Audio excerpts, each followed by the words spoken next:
Namaste, welcome to Yoga Day Festival.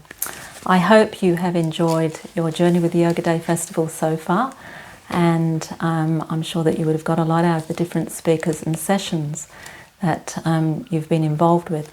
My name is Madana Mohana Dasi and I'm a yoga, meditation and wellbeing coach, and what I'd like to guide you through in this session is creating a wellbeing plan, something that you can go away with and think about to improve your life. So when we talk about well-being, in our well-being workshops, we actually refer to what we call 3 pillars of health. And I always add something to that as well. So the 3 pillars of health, which are essential for our well-being, are things that are very common, but they're things which people often don't prioritize enough. So the first one we're going to look at is our sleep. And every mother will be able to experience what it's been like when they haven't had enough sleep, because it just totally affects the way that you're able to function. So we are actually a sleep-deprived nation, and this affects us on so many levels. It affects our health, affects our well-being, our mental, emotional well-being, our productivity, everything. And, you know, it seems that we are leading much busier lives than maybe generations previous to us. And I think it's something that maybe the current climate has enabled us to step back and really think and reflect about our busyness in lives, our busy lives. You know, what are we doing? We're going somewhere, we're doing something, we're trying to achieve this, we've got to get this, and somebody said I need to go there, etc., etc. So with the pulling back, we're actually able to reflect a little bit more and actually say, what are the important things in my life that I need to attend to? So sleep is definitely one of those things, you know. If we're not getting enough sleep, as I said, you're not able to function properly. The reality is that we've got a generation, up-and-coming generation of young people who don't get enough sleep, and this impacts their whole overall well-being, their being able to concentrate at school, their cognitive functioning, everything really. And let's just kind of consider what is that interferes, you know, with that.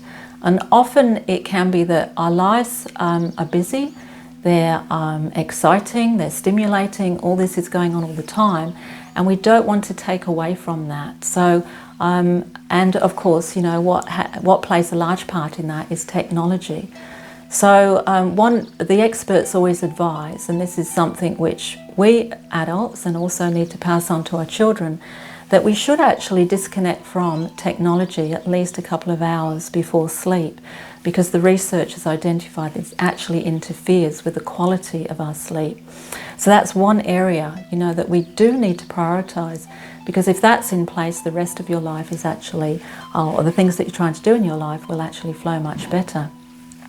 The other pillar of health that we can pay attention to is what we're eating, you know, and of course many people, you know, they might go on diets, they might try different things, etc. But what we've got to do is really be in control of the food that we're putting into our bodies, because it's not only affecting us physically, it's also affecting us on many different levels as well. Even our sleeping, you know, that can be affected by the type of food that we're eating. So one particular food, which I'm sure you're all guessing that I'm going to mention, yes, it's that dreaded word that begins with S, is sugar, because it does affect the way that our brain operates. In fact, it can put us into a state of craving, which is similar to being on cocaine. The World Health Organization has recommended that we consume maximum of 6 to 9 teaspoons, depending on whether you're male, female, body type, per day. And the average Australian consumes 25 teaspoons of sugar a day. So it's already kind of putting us way over what our consumption should be. So a very easy way to manage what we are eating is to go with foods that are as natural as possible, foods that are as unprocessed as possible. So become a really good label reader. If you start looking at the labels, you'll start to go, I can't even pronounce those words. And if sugar is in your first 3 ingredients, then it means that the sugar rating in that product is above, what you should be consuming. So if we can cut down on that, we may go through some withdrawal symptoms, but your body will really like you for it. Your brain will really like you for it. Your emotional regulation will also improve. The third pillar of health that we need to look at and identify, so while we're doing this, you can actually reflect on, is that something I need to attend to? So for those of you who do have the resource guide, and if you don't have the resource guide which is available for this workshop, please put a comment just below where we are registered, or just below the link here, and one of our friendly staff will get. So if you refer to your resource guide on page 3, there is a section there where you can identify what habits you would like to improve on. So that is one area you can look at. And also just stepping back to what we were talking about regarding creating a sleep routine, if you go to page 5, there's some tips there that you can also put into place to help you actually, achieve a goal of improved sleep. And just point of information is that research that was conducted in 2019 has identified that 59% of Australians struggle with their sleep. So, it is a very common thing, which is something we can all fix up, but it does take prioritising, it does take reflecting, and it does take considering that this is something I need to change. The third pillar of health that we're going to look at is exercise, because this is something, again, which is important for our well-being. It cuts across our well-being, physical, our mental and emotional.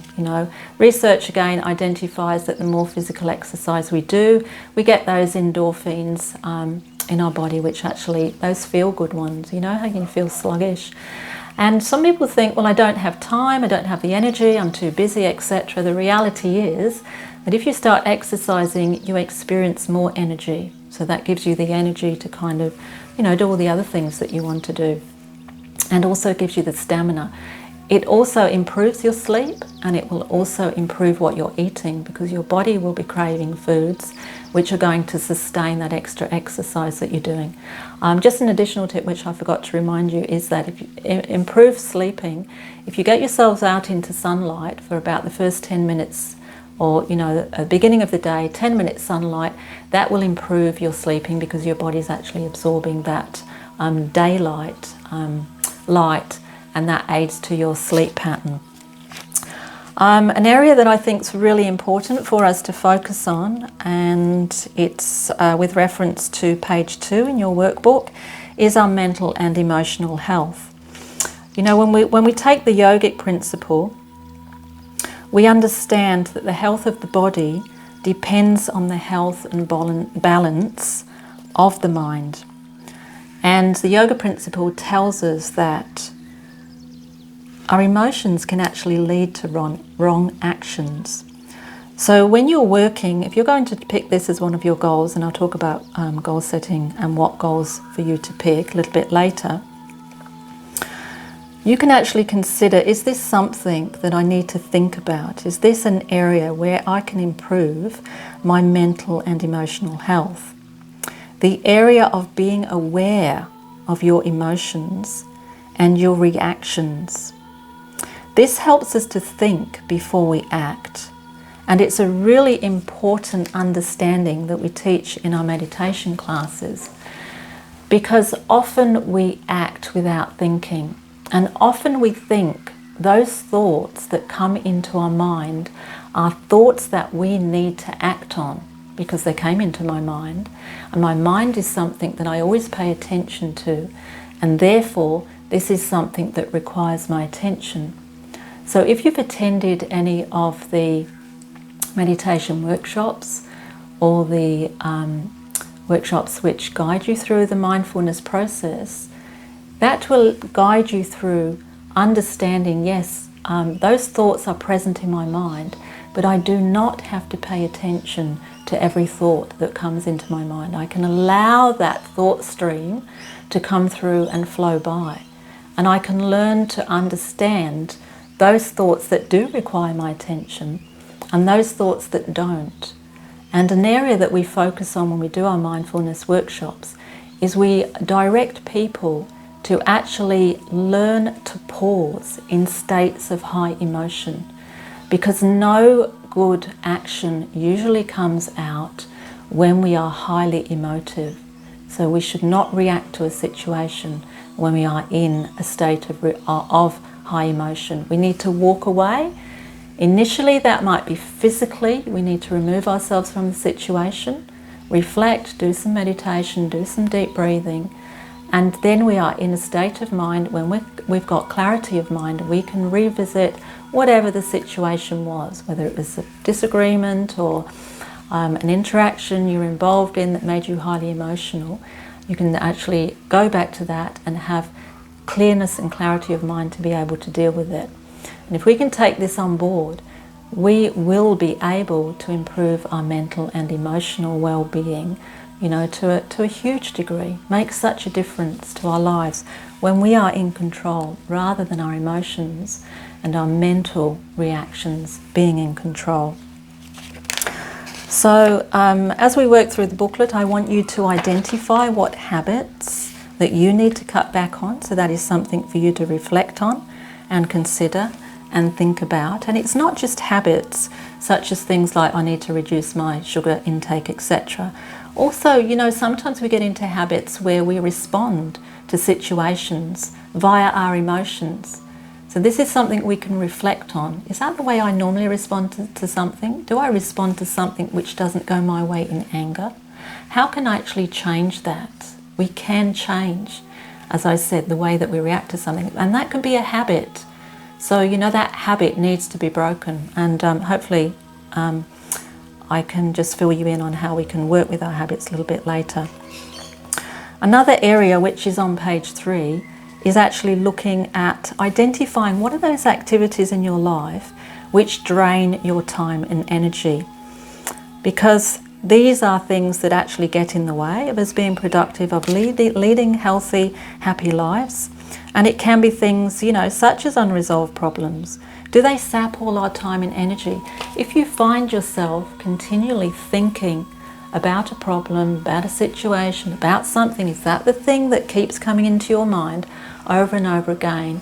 You need a strategy, a technique to enable you not to always attend to that. So meditation is the perfect strategy to enable your mind to be taken away from those things that it's normally placed on. So that is again something individual that you can do to help you identify what are those activities which are draining your time and energy. You're going to look at what are your recharge strategies, and this is something that we kind of all need. In a 2019 study, it was identified that 97% of Australians recognised that relaxation was essential to their well-being. So think about, what are your recharge strategies? Do you just move from one situation to another? One thing that we teach people when we're teaching them meditation is not only having that individual practice every day, but also using your meditation to help you transition from one situation in your life to another. From one role. We all have different roles that we play. Your mum, you go to work, going home, you've got to deal with the dinner, etc., etc. So as you leave the office and all the problems, you can sit in your car for 3 minutes and have a meditation as you go through that transition and step into your next role, feeling refreshed, closing one door, opening another door, and being able to kind of meet those responsibilities. So meditation is, of course, I consider an essential recharge strategy. Moving into a different area, what we can look at is also identifying what part of the day you work most effectively, because this is obviously going to, it's an important aspect of your well-being. If we use our best energy for kind of trivial activities, checking up on our social networking, etc., then that can take away from that really focused time that we're that we're productive to be able to do those responsibilities and work tasks that are really important. So it's important for us to identify that. And people have different ways. For example, I know that I'm a morning person, so my productivity starts to decline after mid-afternoon. So I need to devote all of my thinking tasks to that part of the day where I'm more productive, I'm more alert, I'm more in tune, I'm onto things much faster. I know that some people, this is true of young people, they're particularly more productive at night time. The lights go on and then they want to study or they want to work. Personally, I think that school should actually start at 10 o'clock for teenagers because they don't wake up early in good states. So I think we kind of need to move on and identify how we are going to create goals. So if you turn to page 6, there's some examples of goals in there. So when we're talking about goals, we're going to talk about a SMART goal, the SMART goal. So when we're looking at our wellbeing plan, and what I would like you to do is to commit to 3 areas of your life that you can improve, that you can set a goal for, that is going to improve your well-being. So it can be one of the 3 areas. I'm also highly recommending that you add meditation to your life, because that is, when we're talking about balance in life, we're talking about balancing our spiritual, our physical, our mental, our emotional well-being, and adding meditation to your life. There's some research in your booklet that will tell you the benefits of meditation, and of course the proof is if you apply meditation to your life, then it's an experiential process. You apply meditation to your life, you will experience the benefits. So if we're talking about adding meditation plus goals that are going to be achievable for you, so some of you may have heard of SMART goals, so we're looking for a goal that is specific, a goal that's measurable, a goal that is attainable, achievable. You've got to know I'm going to be able to achieve this goal. A goal that's realistic, reasonable. So it's not, kind of out there. I'm going to exercise 3 hours every day. And a goal which is timely. So put a time frame to it. So for example, if you want to get fit, you're not going to say, oh, I want to get fit. You're going to apply a SMART goal to that. So your SMART goal would read, I am going to go to the gym 3 times a week on a Monday, a Thursday and a Friday from 6 to 7:30 p.m. And that ticks all the boxes. So what we want our goal to be, we want it to be a habit that we are adding to our lives. So if we think about habits, there is something called the habit loop. So our habit starts off with a cue or a trigger. So for example, I get home from work, I'm starving, I open a packet of biscuits, I turn on the TV, I eat the biscuits, I fall asleep, I don't eat dinner. That's my cue. I walk in the door hungry. So where's the biscuits? And the TV is part of that cue as well. So what is my trigger? So what is good to hang your goal off is a trigger that is already in place, or a cue that's already in place. So we all have those throughout the day. So it could be first thing when I rise in the morning, or it could be after I've had a shower, or it could be before I eat my lunch, etc. So if we're talking about setting up a meditation habit, we're looking at first thing in the morning. I have a shower and I have my meditation space. So you have your space set up ready so that it's there for you to practice your meditation before you get into your day's activities. So talking about a habit, that cue, that trigger is the thing that you're going to set up to make it so that your routine, which is the second step in the process, your routine is the actual habit. So you might write a goal which is going to be your new routine, and that is, I'm going to practice meditation for 10 minutes every day after rising or after showering. So that is going to be your new routine. To make that routine easier, as I said, you set up your space.